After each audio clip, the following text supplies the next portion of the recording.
ನೊಂದ ಜೀವಕ್ಕೆ ಮುರಿದ ಮನಸ್ಸಿಗೆ ಪ್ರಶ್ನೆಗಳಲ್ಲಿ ಸಿಲುಕಿದ ಜೀವನಕ್ಕೆ ಬೆಳಕಿಗಾಗಿ ಅಲೆಯುವ ಹೃದಯಕ್ಕೆ ಸತ್ಯವೇದದಿಂದ ಹೃದಯಕ್ಕೆ ಒಂದು ಮಾತು. ಆತ್ಮೀಯರೇ, ಮತ್ತೊಮ್ಮೆ ಹೃದಯಕ್ಕೊಂದು ಮಾತು ಕಾರ್ಯಕ್ರಮಕ್ಕೆ ಸ್ವಾಗತ. ಪ್ರಿಯರೇ, ಇಂದು ನಾವು ನೋಡ್ಲಿಕ್ಕಿರುವಂಥದ್ದು ವಿಮೋಚನಾ ಕಾಂಡ 1ನೇ ಅಧ್ಯಾಯ ವಚನಗಳು 1ರಿಂದ 22. ನಿನ್ನೆ ನಾವು ಆದಿಕಾಂಡದ ಕೊನೆಯ ಅಧ್ಯಾಯವನ್ನ ನೋಡಿದ್ದೇವೆ. ಯೋಸೇಫ ಮರಣ ಹೊಂದಿದನು, ಆದರೆ ಸಾಯುವ ಮೊದಲೇ ಒಂದು ಮಾತನ್ನ ಹೇಳಿದನು. ದೇವರು ಒಂದು ದಿನ ಖಂಡಿತವಾಗಿ ನಿಮ್ಮನ್ನ ಭೇಟಿಯಾಗಿ ಈ ದೇಶದಿಂದ ಹೊರಗೆ ತರುವನು ಎಂಬುದಾಗಿ. ಆ ವಾಗ್ದಾನದೊಂದಿಗೆ ಆದಿಕಾಂಡ ಮುಗಿಯುತ್ತದೆ. ಪ್ರಿಯರೇ, ಈಗ ನಾವು ವಿಮೋಚನಾ ಕಾಂಡಕ್ಕೆ ಪ್ರವೇಶಿಸುತ್ತಿದ್ದೇವೆ.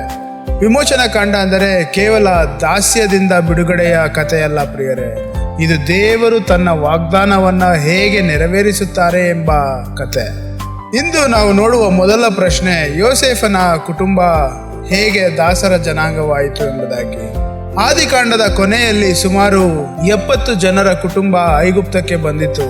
ವರ್ಷಗಳು ಕಳೆದವು, ತಲೆಮಾರುಗಳು ಬದಲಾದವು. ಆ ಚಿಕ್ಕ ಕುಟುಂಬ ದೊಡ್ಡ ಜನಾಂಗವಾಯಿತು. ವಿಮೋಚನಾ ಕಾಂಡದ ಮೊದಲ ಅಧ್ಯಾಯ ಹೇಳುವುದು, ಇಸ್ರಾಯೇಲ್ಯರು ಬಹಳವಾಗಿ ಹೆಚ್ಚಿದರು, ದೇಶವು ಅವರಿಂದ ತುಂಬಿತು ಎಂಬುದಾಗಿ. ಇದು ಕೇವಲ ಜನಸಂಖ್ಯಾ ಹೆಚ್ಚಳ ಅಲ್ಲ ಪ್ರಿಯರೇ, ಇದು ದೇವರು ಅಬ್ರಹಾಮನಿಗೆ ಕೊಟ್ಟ ವಾಗ್ದಾನದ ನೆರವೇರಿಕೆ. ಅಬ್ರಹಾಮನಿಗೆ ದೇವರು ಹೇಳಿದ್ದು, ನಿನ್ನ ಸಂತಾನವು ಆಕಾಶದ ನಕ್ಷತ್ರಗಳಂತೆ ಬಹಳವಾಗುವುದು ಎಂಬುದಾಗಿ. ಅಬ್ರಹಾಮನು ಅದನ್ನು ಸಂಪೂರ್ಣವಾಗಿ ನೋಡಲಿಲ್ಲ, ಈಸಾಕನು ಅದನ್ನು ಸಂಪೂರ್ಣವಾಗಿ ನೋಡಲಿಲ್ಲ, ಯಾಕೋಬನು ಸಂಪೂರ್ಣವಾಗಿ ನೋಡಲಿಲ್ಲ. ಆದರೆ ದೇವರ ವಾಗ್ದಾನ ಮೌನವಾಗಿ ಕೆಲಸ ಮಾಡುತ್ತಿತ್ತು. ಇಲ್ಲಿ ನಾವು ಒಂದು ಮುಖ್ಯವಾದಂಥ ಪಾಠ ಕಲಿತೇವೆ ಪ್ರಿಯರೇ. ದೇವರ ವಾಗ್ದಾನಗಳು ಕೆಲವೊಮ್ಮೆ ಅವು ತಲೆಮಾರುಗಳನ್ನ ದಾಟಿ ನೆರವೇರುತ್ತವೆ, ಆದರೆ ದೇವರು ಹೇಳಿದ್ದನ್ನ ಮರೆಯುವುದಿಲ್ಲ. ಆದುದರಿಂದ ಪರಿಸ್ಥಿತಿ ಈಗ ಬದಲಾಗುತ್ತದೆ. ಸತ್ಯವೇದ ಹೇಳುತ್ತದೆ, ಯೋಸೇಫನನ್ನ ತಿಳಿಯದೇ ಇದ್ದಂತ ಹೊಸ ಫರೋಹನು ಈಗ ಅಧಿಕಾರಕ್ಕೆ ಬಂದನು ಎಂಬುದಾಗಿ. ಯೋಸೇಫ ಒಮ್ಮೆ ಐಗುಪ್ತ ದೇಶವನ್ನ ಬರಗಾಲದಿಂದ ರಕ್ಷಿಸಿದನು, ಆದರೆ ಈಗ ಅವನ ನೆನಪು ಮಾಯವಾಗಿದೆ. ಸ್ನೇಹಿತರೆ, ಲೋಕದ ಗೌರವ ಶಾಶ್ವತವಲ್ಲ. ಇಂದು ಜನರು ಹೊಗಳಬಹುದು, ನಾಳೆ ಮರೆತು ಬಿಡುವಂತರಾಗಿರ್ತಾರೆ. ಆದುದರಿಂದ ನಮ್ಮ ಗುರುತು ಮನುಷ್ಯರ ನೆನಪಿನಲ್ಲಿ ಅಲ್ಲ, ದೇವರ ಕೈಯಲ್ಲಿರಬೇಕು. ಹೊಸ ಫರೋಹನು ಇಸ್ರಾಯೇಲರನ್ನ ನೋಡಿದಾಗ ಒಂದು ಸಮಸ್ಯೆಯನ್ನ ಕಂಡನು, ಅದು ಅವರ ಸಂಖ್ಯೆ. ಅವನು ಹೇಳಿದನು, ಇವರು ನಮಗಿಂತ ಹೆಚ್ಚು ಆಗುತ್ತಾ ಇದ್ದಾರೆ, ಯುದ್ಧ ಬಂದರೆ ನಮ್ಮ ವಿರುದ್ಧ ಸೇರಬಹುದು. ಗಮನಿಸಿ, ಇಸ್ರಾಯೇಲ್ಯರು ಯಾವುದೇ ದಂಗೆ ಮಾಡಿರಲಿಲ್ಲ, ಯುದ್ಧವನ್ನು ಮಾಡಿರಲಿಲ್ಲ, ಆದರೆ ಫರೋಹನ ಭಯ ಅವನನ್ನ ಕ್ರೂರನನ್ನಾಗಿ ಮಾಡಿತು. ಇಲ್ಲಿಯೂ ಒಂದು ಸತ್ಯ ಅಡಗಿದೆ ಪ್ರಿಯರೇ, ಅನೇಕ ಅನ್ಯಾಯಗಳ ಹಿಂದೆ ಭಯ ಅಡಗಿರುತ್ತದೆ. ಜನರನ್ನ ಕಳೆದುಕೊಳ್ಳುವ ಭಯ, ಅಧಿಕಾರವನ್ನ ಕಳೆದುಕೊಳ್ಳುವ ಭಯ, ನಿಯಂತ್ರಣವನ್ನ ಕಳೆದುಕೊಳ್ಳುವ ಭಯ. ಫರೋಹನು ತನ್ನ ಭಯವನ್ನು ಎದುರಿಸಲಿಲ್ಲ, ಅದರ ಬದಲು ಜನರನ್ನ ದಾಸರನ್ನಾಗಿ ಮಾಡಿದನು. ಇಸ್ರಾಯೇಲ್ಯರು ಈಗ ಕಠಿಣವಾದಂಥ ಕೆಲಸಕ್ಕೆ ಹಾಕಲ್ಪಟ್ಟರು. ಅವರು ನಗರಗಳನ್ನು ಕಟ್ಟಿದರು, ಇಟ್ಟಿಗೆಗಳನ್ನು ಮಾಡಿದರು, ಬೆಳಗ್ಗೆಯಿಂದ ಸಂಜೆಯವರೆಗೂ ದುಡಿದರು, ಆದರೆ ಸ್ವಾತಂತ್ರ್ಯ ಮಾತ್ರ ಇರಲಿಲ್ಲ. ಆತ್ಮೀಯರೇ, ಇಲ್ಲಿ ಕತೆ ಇನ್ನೂ ಕತ್ತಲೆಯಾಗುತ್ತದೆ. ಇದು ನಿಜವಾದ ದಾಸತ್ವ. ಆದರೆ ಇದೇ ಸಮಯದಲ್ಲಿ ದೇವರ ಶಕ್ತಿ ಕಾಣಲು ಆರಂಭವಾಗುತ್ತದೆ. ಅವರನ್ನು ಎಷ್ಟು ಹಿಂಸಿಸಿದರೋ ಅಷ್ಟೂ ಅವರು ಹೆಚ್ಚಾದರು ಎಂಬುದಾಗಿ ಸತ್ಯವೇದ ಹೇಳುತ್ತದೆ. ಇದು ಮಾನವ ಲೆಕ್ಕಾಚಾರಕ್ಕೆ ಸರಿ ಹೋಗುವಂಥದ್ದಲ್ಲ ಪ್ರಿಯರೇ. ಸಾಮಾನ್ಯವಾಗಿ ಒತ್ತಡ ಬಂದರೆ ಜನರು ಕುಗ್ಗುತ್ತಾರೆ, ಆದರೆ ಇಲ್ಲಿ ವಿರುದ್ಧವಾಗಿ ನಡೆಯುತ್ತದೆ. ಯಾಕೆ ಗೊತ್ತಾ? ಯಾಕೆಂದರೆ ದೇವರ ಆಶೀರ್ವಾದ ಅವರ ಮೇಲೆ ಇತ್ತು. ಪ್ರಿಯರೇ, ದೇವರು ಆಶೀರ್ವಾದಿಸಿದ್ದನ್ನ ಮನುಷ್ಯ ಸಂಪೂರ್ಣವಾಗಿ ನಾಶ ಮಾಡಲಾರ. ಕಷ್ಟ ಬರಬಹುದು, ವಿರೋಧ ಬರಬಹುದು, ಆದರೆ ದೇವರ ಉದ್ದೇಶವನ್ನ ನಿಲ್ಲಿಸಲು ಯಾರಿಂದಲೂ ಸಾಧ್ಯವಿಲ್ಲ. ಫರೋಹನಿಗೆ ಇದು ಕೋಪ ತಂದಿತು, ಆದ್ದರಿಂದ ಅವನು ಇನ್ನೂ ಕ್ರೂರ ಆದೇಶವನ್ನ ಕೊಟ್ಟನು. ಇಸ್ರಾಯೇಲ್ಯರ ಗಂಡು ಮಕ್ಕಳನ್ನ ಹುಟ್ಟಿದ ತಕ್ಷಣ ಕೊಲ್ಲಬೇಕು ಎಂದು ಹೇಳಿದನು.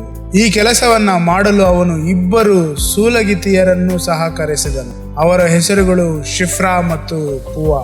ಆತ್ಮೀಯರೇ, ಗಮನಿಸಿ, ಫರೋನ ಹೆಸರು ನಮಗೆ ನೆನಪಿಲ್ಲ, ಆದರೆ ಈ ಇಬ್ಬರು ಸಾಮಾನ್ಯ ಮಹಿಳೆಯರ ಹೆಸರುಗಳು ದೇವರ ವಾಕ್ಯದಲ್ಲಿ ದಾಖಲೆಯಾಗಿವೆ. ಯಾಕೆಂದರೆ ಅವರು ದೇವರನ್ನ ಭಯಪಟ್ಟರು. ಅವರು ರಾಜನ ಆಜ್ಞೆಗಿಂತ ದೇವರ ಚಿತ್ತವನ್ನ ದೊಡ್ಡದಾಗಿ ನೋಡಿದರು. ಅವರು ನಿರಪರಾಧ ಮಕ್ಕಳನ್ನು ಕೊಲ್ಲಲು ನಿರಾಕರಿಸಿದರು. ಇದು ದೊಡ್ಡ ಅದ್ಭುತದಂತೆ ಕಾಣುವುದಿಲ್ಲ, ಆದರೆ ದೇವರ ದೃಷ್ಟಿಯಲ್ಲಿ ಇದು ಮಹಾನ್ ನಂಬಿಕೆಯ ಕಾರ್ಯ.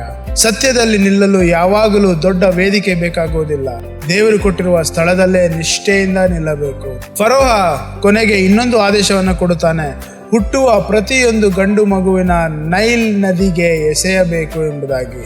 ಇದರಿಂದ ಅಧ್ಯಾಯ ಮುಗಿಯುತ್ತದೆ ಪ್ರಿಯರೇ. ಹೊರಗೆ ನೋಡಿದರೆ ಎಲ್ಲವೂ ಕತ್ತಲೆಯಂತೆ ಕಾಣುತ್ತದೆ, ದಾಸತ್ವ, ಅನ್ಯಾಯ, ಭಯ, ಹಿಂಸೆ. ಆದರೆ ಒಳಗೆ ದೇವರು ಕೆಲಸ ಮಾಡುತ್ತಾ ಇದ್ದಾರೆ. ದೇವರು ಇನ್ನೂ ಮಾತನಾಡಿಲ್ಲ, ಯಾವ ಅದ್ಭುತವೂ ನಡೆದಿಲ್ಲ, ಆದರೆ ವಿಮೋಚನೆಯ ಕತೆ ಈಗಾಗಲೇ ಆರಂಭವಾಗಿದೆ. ಮೋಶೆಯ ಜನನಕ್ಕೆ ವೇದಿಕೆ ಸಿದ್ಧವಾಗುತ್ತಿದೆ. ದೇವರು ವಾಗ್ದಾನ ಮುಂದುವರಿಯುತ್ತಿದೆ. ಪ್ರಿಯರೇ, ಈ ಅಧ್ಯಾಯ ನಮಗೆ ಕಲಿಸುವುದು ದೇವರ ವಾಗ್ದಾನವನ್ನ ಯಾರು ತಡೆಯಲಾರರು. ವಿರೋಧದ ಮಧ್ಯೆಯೂ ದೇವರು ಕೆಲಸ ಮಾಡುತ್ತಾರೆ ಮತ್ತು ದೇವರನ್ನ ಭಯಪಡುವವರು ಇತಿಹಾಸವನ್ನ ಬದಲಾಯಿಸಬಲ್ಲರು. ಅದಲ್ಲದೆ ದೇವರು ತನ್ನ ಯೋಜನೆಗಾಗಿ ಸಾಮಾನ್ಯ ಜನರನ್ನ ಬಳಸುತ್ತಾರೆ. ಬಹುಶಃ ಇಂದು ನಾವು ಒತ್ತಡದಲ್ಲಿರಬಹುದು, ಕೆಲಸದ ಸ್ಥಳದಲ್ಲಿ ಅನ್ಯಾಯ ಎದುರಿಸುತ್ತಿರಬಹುದು, ಯಾರೋ ನಮ್ಮನ್ನ ತಗ್ಗಿಸಲು ಪ್ರಯತ್ನಿಸುತ್ತಿರಬಹುದು, ಅಥವಾ ಭವಿಷ್ಯದ ಬಗ್ಗೆ ಭಯ ಪಡುತ್ತಾ ಇರಬಹುದು.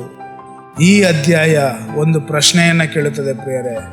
ಒತ್ತಡ ಬಂದಾಗ ನಾವು ಯಾರನ್ನ ಭಯಪಡುತ್ತೇವೆ, ಜನರನ್ನ ಅಥವಾ ದೇವರನ್ನ? ಪ್ರಿಯರೇ, ಹಾಗಾದ್ರೆ ಇಂದಿನ ವಾಗ್ದಾನ, ದೇವರ ಯೋಜನೆಯನ್ನ ಯಾರೂ ತಡೆಯಲಾರರು. ಪರಿಸ್ಥಿತಿ ಕಠಿಣವಾಗಿರಬಹುದು, ಆದರೆ ದೇವರು ಇನ್ನೂ ಕಾರ್ಯನಿರ್ವಹಿಸುತ್ತಾ ಇದ್ದಾರೆ. ಹಾಗಾದ್ರೆ ನಾವು ಕೈಗೊಳ್ಳಬೇಕಾಗಿರುವಂತಹ ಆಜ್ಞೆ, ದೇವರಿಗೆ ನಾವು ಭಯಪಡಬೇಕು, ಮನುಷ್ಯರಿಗಲ್ಲ. ಸತ್ಯದಲ್ಲಿ ನಿಲ್ಲಬೇಕು, ಧೈರ್ಯದಿಂದ ನಡೆಯಬೇಕು, ಯಾಕೆಂದರೆ ದೇವರು ನಮ್ಮೊಂದಿಗಿದ್ದಾರೆ. ಹಾಗಾದ್ರೆ ಇಂದು ನಾವು ಇದನ್ನು ನೆನಪಿಟ್ಟುಕೊಳ್ಳೋಣ. ಇಸ್ರಾಯೇಲ್ಯರು ದಾಸರಾಗಿದ್ದರು, ಆದರೆ ದೇವರು ಅವರನ್ನು ಮರೆತಿರಲಿಲ್ಲ. ಅವರು ನೋವಿನಲ್ಲಿದ್ದರು, ಆದರೆ ದೇವರ ವಾಗ್ದಾನ ಇನ್ನ ಜೀವಂತವಾಗಿತ್ತು. ಹಾಗಾದ್ರೆ ಇಂದು ನಾವು ಒತ್ತಡದಲ್ಲಿದ್ದೇವಾ? ಅನ್ಯಾಯವನ್ನು ಎದುರಿಸುತ್ತಾ ಇದ್ದೇವಾ? ಒಂದು ವಿಷಯವನ್ನು ನೆನಪಿಟ್ಟುಕೊಳ್ಳೋಣ, ದೇವರು ಮೌನವಾಗಿರಬಹುದು, ಆದರೆ ದೇವರ ಕೈ ಕೆಲಸ ಮಾಡುತ್ತಾ ಇರುತ್ತದೆ. ಮತ್ತೆ ಮುಂದಿನ ಸಂಚಿಕೆಯಲ್ಲಿ ಭೇಟಿಯಾಗೋಣ. ಅಲ್ಲಿಯವರೆಗೂ ದೇವರಲ್ಲಿ ನಿರೀಕ್ಷೆ ಇಟ್ಟು ಕಾಯುವಂತ ಹೃದಯ ನಮ್ಮದಾಗಿರಲಿ. ಆಮೇನ್. ದುಂದ ಜೀವಕ್ಕೆ ಮುರಿದ ಮನಸ್ಸಿಗೆ ಬೆಳಕನ್ನು ಹುಡುಕುವ ಹೃದಯಕ್ಕೆ